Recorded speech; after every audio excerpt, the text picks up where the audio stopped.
In the spring of 2001, the city of Washington, D.C. was alive with its usual rhythm.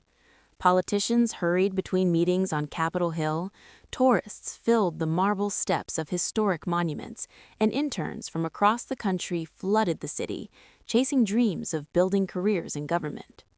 Among them was a young woman named Chandra Levy. At 24 years old, Levy seemed to have everything going for her. She had grown up in California in a supportive family that encouraged education and ambition. Smart, driven, and disciplined, she had spent years preparing for a future in public service. Friends described her as determined but warm, someone who balanced intelligence with curiosity about the world. Washington was supposed to be the beginning of that future.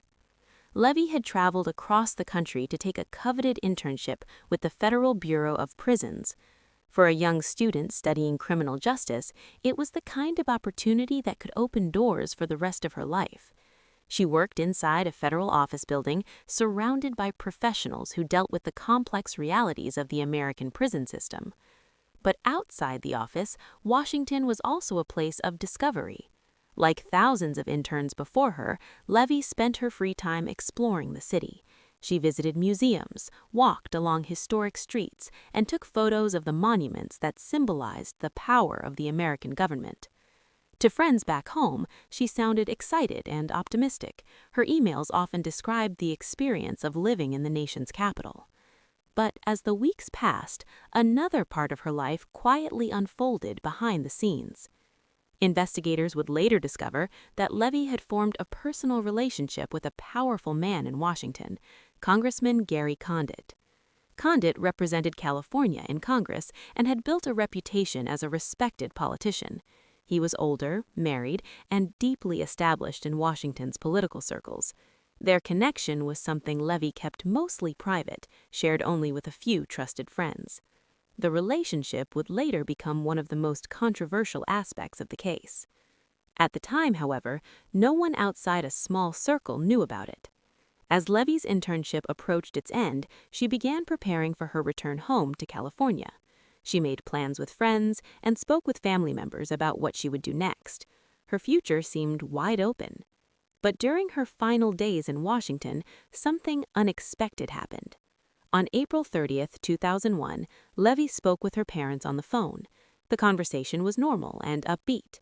She talked about coming home soon and catching up with family. There was nothing in her voice that suggested fear or danger.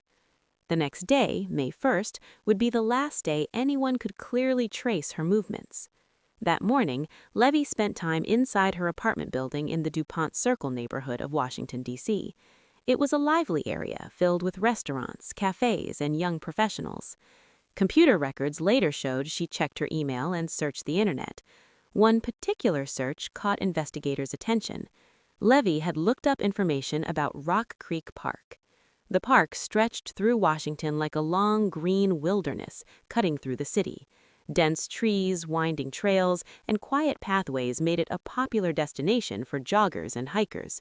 But its size and isolation also meant that certain areas could become eerily quiet. Later that afternoon, something happened. Exactly what happened has never been fully explained, but sometime after those computer searches, Chandra Levy left her apartment and vanished. Days passed before anyone realized something was wrong. Levy had always stayed in contact with her parents, but suddenly the calls stopped. Messages went unanswered. Emails were never returned. At first, her family assumed she might be busy, but as the silence stretched longer, concern quickly turned into fear. Soon, they contacted authorities in Washington. When police entered Levy's apartment, they found something strange. Nothing appeared disturbed. Her clothes were still inside. Her purse remained in the room. Her identification and personal belongings had been left behind. There were no signs of a struggle. It looked as though she had simply stepped outside for a short walk and never came back. Investigators began building a timeline of her final days. They interviewed neighbors, co-workers, and friends, but no one had seen her leave the building. No witnesses could place her anywhere in the city after May 1st. It was as if she had disappeared into thin air. As police searched for clues, reporters began hearing whispers about the case. A missing young woman in Washington was unusual enough to attract media attention. But once journalists uncovered the connection between Levy and Congressman Gary Condit, the story exploded into national headlines. Suddenly, the mystery became something much bigger. Television networks sent reporters to Washington. News vans lined the streets near Levy's apartment. Cameras waited outside Condit's office on Capitol Hill. People across the country began asking the same questions. What happened to Chandra Levy? Was her disappearance connected to the secret relationship, or had she become the victim of a completely different crime? Meanwhile, investigators focused on one location that kept appearing in Levy's internet searches: the quiet trails of Rock Creek Park.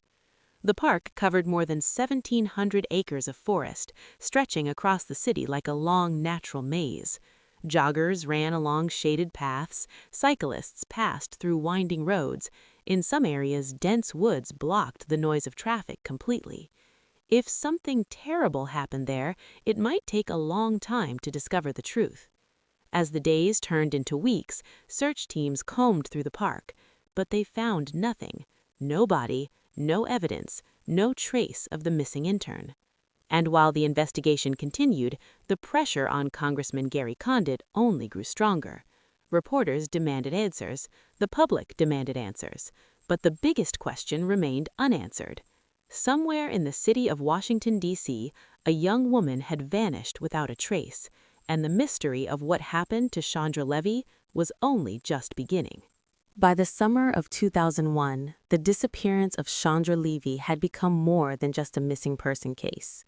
What began as a quiet investigation inside the police department of Washington, D.C., had now exploded into a national media spectacle. Every major news network covered the story daily. Television crews lined the sidewalks outside apartment buildings, police stations, and government offices. Reporters spoke in urgent tones, analyzing every detail they could uncover. But the reason for the sudden explosion of attention was not just the mystery of a missing intern. It was the man whose name had quietly surfaced during the investigation: Congressman Gary Condit. At first, the connection between Condit and Levy was known only to investigators. Detectives had discovered phone records and personal details, suggesting the two had been involved in a private relationship. Soon, journalists uncovered the same information. When the story broke, it transformed the entire case overnight. Condit was not just another government employee. He was a sitting member of the United States Congress, representing California and serving in one of the most powerful political institutions in the world. The revelation that he had been secretly involved with a missing intern shocked the public, and the questions began immediately. Reporters gathered outside Condit's office on Capitol Hill. Cameras followed him through hallways and onto sidewalks. Journalists shouted questions every time he appeared in public. Did you have a relationship with Chandra Levy? Do you know where she is? Did you see her the day she disappeared? For days, Condit avoided answering. His silence only fueled suspicion. Meanwhile, investigators continued to build a clearer picture of Levy's life during her final weeks in Washington. They spoke with friends who had known her during the internship. Some described her as excited about the future. Others said she had mentioned a relationship with a powerful man in the city. Still, no one believed she was in danger.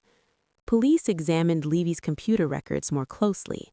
The searches she had conducted shortly before disappearing pointed investigators toward a specific location: Rock Creek Park. The park stretched like a ribbon of wilderness through the heart of Washington. Unlike the crowded streets and busy government buildings nearby, parts of the park were quiet and heavily wooded. Some areas felt almost isolated from the city surrounding them. If someone wanted privacy for a walk or jog, the park was the perfect place. But investigators also knew it had another side. Over the years, there had been reports of assaults and robberies along its trails. While many visitors enjoyed the park safely every day, certain sections could be dangerous, especially if someone was alone. Police began organizing search teams to comb through the forested areas. Volunteers joined the effort. Officers walked miles of trails, scanning the ground for anything unusual. But day after day, they found nothing. No clothing, no belongings, no sign that Levy had ever entered the park.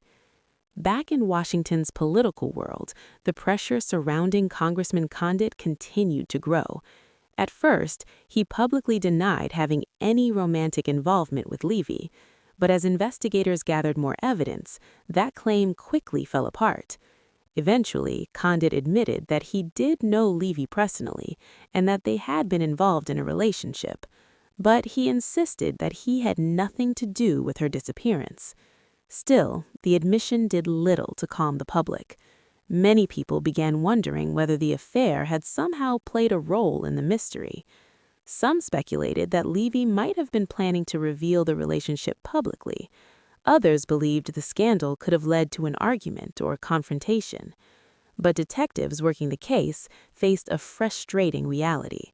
There was no physical evidence connecting Condit to any crime. Phone records show that the two had spoken frequently before Levy disappeared, but there was no proof that he had met her on the day she vanished. Without evidence, investigators could not treat him as a suspect. Despite that, the damage to Condit's reputation was already severe. His political career, once stable and respected, began to crumble under the weight of public suspicion. News coverage became relentless. Every new rumor spread quickly across television screens and newspaper headlines. Some journalists treated the story like a political thriller unfolding in real time. But behind the media spectacle, the investigation itself remained stuck. Detectives continued searching for answers, but the case had a fundamental problem. There was no crime scene. Without knowing where Levy had gone or what had happened to her, investigators could only work with theories, and theories could only go so far. As weeks turned into months, hope slowly began to fade. Levy's parents traveled to Washington repeatedly, meeting with investigators and pleading for information. They appeared on television interviews, asking anyone who might know something to come forward. Each time they spoke, the pain in their voices was unmistakable.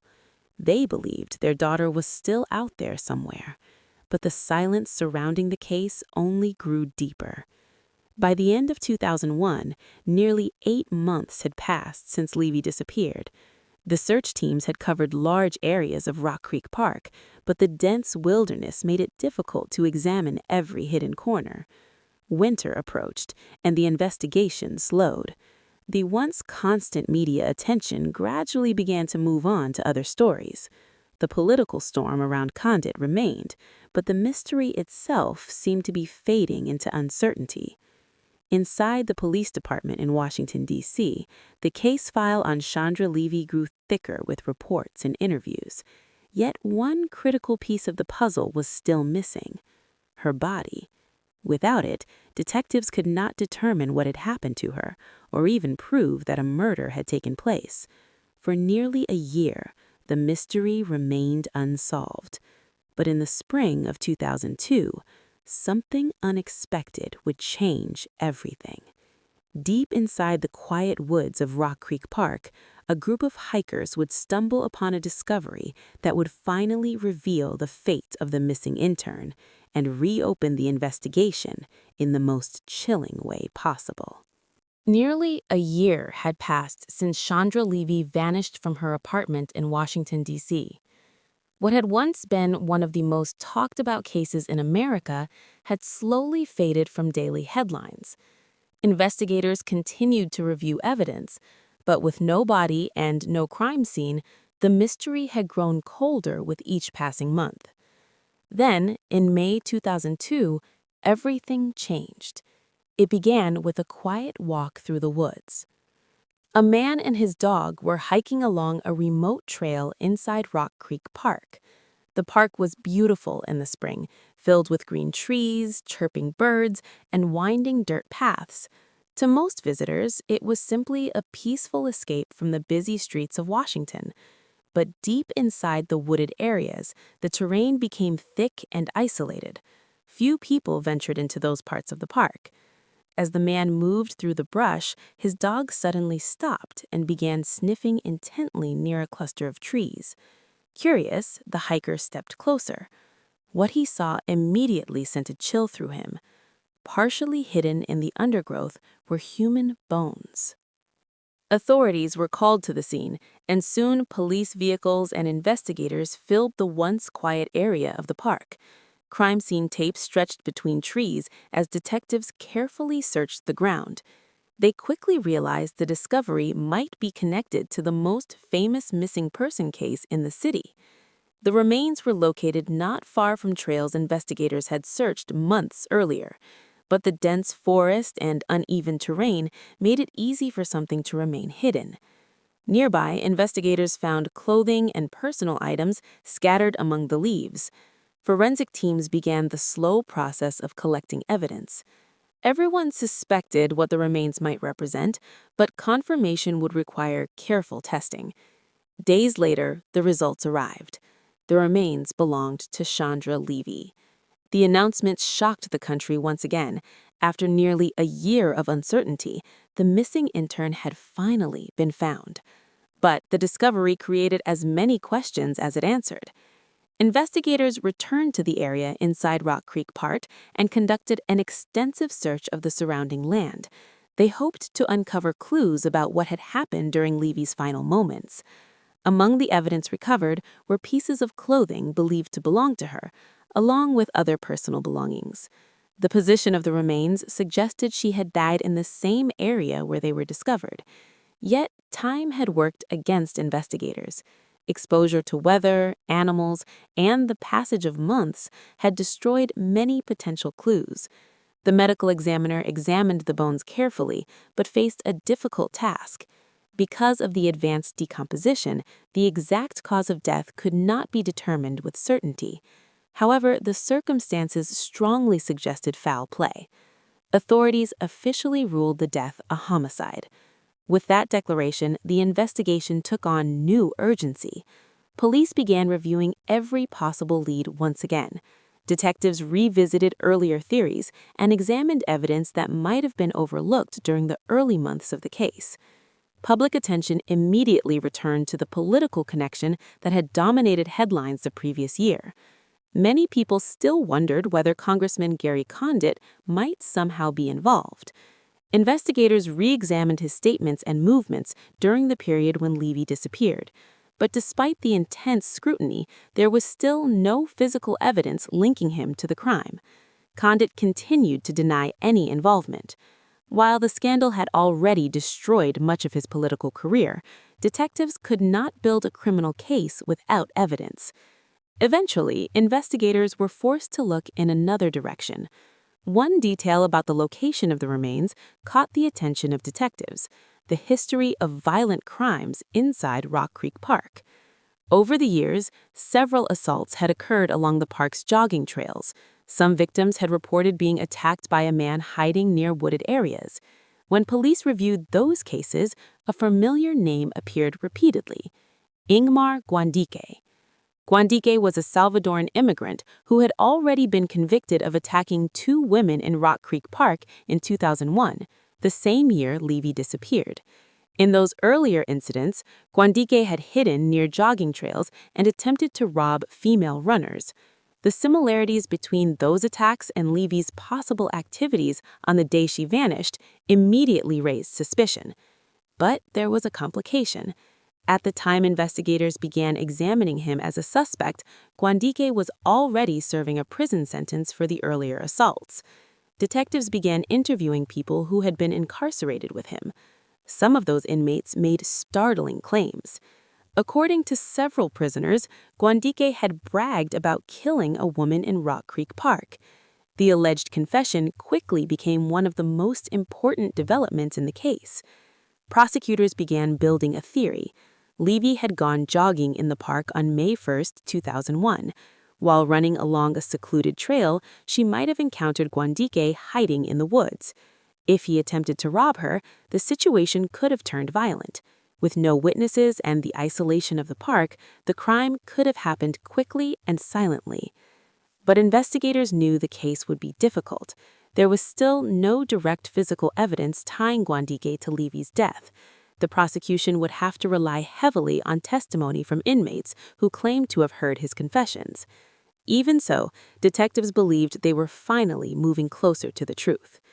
Nearly 9 years had passed since the day Chandra Levy walked out of her apartment in Washington, D.C., and vanished. Her family had spent those years waiting for answers. Now, investigators believed they might finally have the man responsible. But the trial that followed would reveal just how fragile the case really was. And when the verdict eventually came, it would not end the mystery the way many people expected. Nearly a decade had passed since the day Chandra Levy vanished from her apartment in Washington, D.C. Over the years, the case had moved through waves of intense media attention, political controversy, and heartbreaking uncertainty. Now, investigators believed they were finally ready to present their answer. Their suspect was Ingmar Guandique. Guandique had already been convicted of attacking women inside Rock Creek Park in 2001. Prosecutors believed that on the day Levy disappeared, he had been hiding along the park's jogging trails, waiting for a victim. According to their theory, Levy had gone for a jog or walk in the park after leaving her apartment. Somewhere along the quiet, tree-lined paths, she encountered Guandique. What happened next may have unfolded in seconds. Prosecutors believed Guandique attempted to rob her. When Levy resisted, the confrontation turned violent. With no witnesses nearby and dense forests surrounding them, the crime could have happened without anyone hearing or seeing a thing. For years, that possibility had lingered in the minds of investigators, but now they believed they had witnesses who could prove it. The most important evidence in the case came from fellow prisoners who had spent time with Guandique behind bars. Several inmates claimed that during conversations in prison, Guandique admitted to attacking and killing a woman in the park. These statements formed the backbone of the prosecution's case. In 2010, nearly 9 years after Levy disappeared, the trial of Ingmar Guandique finally began. Inside the courtroom in Washington, D.C., the proceedings drew intense media attention. Reporters once again filled the seats, remembering how the mystery of Chandra Levy had captivated the nation years earlier. For Levy's family, the trial represented a painful return to the story they had been living since 2001. They listened as prosecutors laid out their theory step by step. They described the quiet trails of Rock Creek Park, the attacks that had taken place there in the past, and the violent encounters that Guandique had already been convicted of committing. Then came the testimony from inmates. One after another, prisoners told the jury that Guandique had spoken openly about attacking a woman in the park. Some claimed he described the crime in disturbing detail. To the prosecution, these confessions were the missing piece of the puzzle. But the defense quickly attacked the credibility of those witnesses. They pointed out that prison informants often have powerful motives to lie. Testifying against another inmate could lead to reduced sentences, special treatment, or other benefits. Without physical evidence connecting Guandique directly to Levy's death, the case relied heavily on whether the jury believed those witnesses. The trial stretched on for weeks as both sides presented their arguments. Prosecutors argued that Guandique's history of attacking women in the park made him the most likely suspect. The defense argued that the government was trying to solve a famous case using unreliable testimony. In the end, the jury had to decide which story they believed. After days of deliberation, the verdict finally came. The jury found Ingmar Guandique guilty of murdering Chandra Levy. He was sentenced to 60 years in prison. For many observers, the verdict brought a sense of closure. The case that had haunted Washington for nearly a decade appeared to be solved. Levy's family expressed relief that someone had finally been held responsible. But the story was not over. Years after the conviction, troubling developments began to surface. Attorneys reviewing the case discovered serious issues with the testimony of key witnesses. Some inmates admitted they had exaggerated or even fabricated parts of their stories. Others claimed they had been encouraged to provide statements in exchange for benefits. These revelations raised serious doubts about the fairness of the trial. In 2016, prosecutors made a stunning decision. They agreed to vacate Guandique's conviction. The charges against him were officially dropped, and he was released from prison. Shortly afterward, he was deported from the United States. The announcement shocked many people who had believed the case was finally solved. Once again, the murder of Chandra Levy returned to uncertainty. More than 15 years after her disappearance, the mystery remained unsolved. The investigation officially remained open, but with the passage of time, the chances of discovering new evidence grew smaller. Meanwhile, the political figure who had once been at the center of the media storm, Gary Condit, had long since left public office. Although investigators never found evidence linking him to the crime, the scandal surrounding the case had effectively ended his political career. For many people who remembered the story, the case became a symbol of how media attention, politics, and tragedy could collide in unexpected ways. But beyond the headlines and controversies, there remained a simple and heartbreaking truth. A young woman with a promising future had come to Washington, D.C. to pursue her dreams. She had explored the city, worked in a government office, and made plans for the future. Then, one afternoon, she stepped outside her apartment and vanished. Today, visitors still walk the winding trails of Rock Creek Park. The park remains a place where people jog, hike, and escape the noise of the city. Few realize that hidden among those quiet woods lies the memory of one of Washington's most haunting mysteries. The case of Chandra Levy serves as a reminder that some stories never receive a clear ending. Some questions remain unanswered. And somewhere in the shadows of that vast park, the truth about what happened on that spring day in 2001 may still be waiting to be discovered.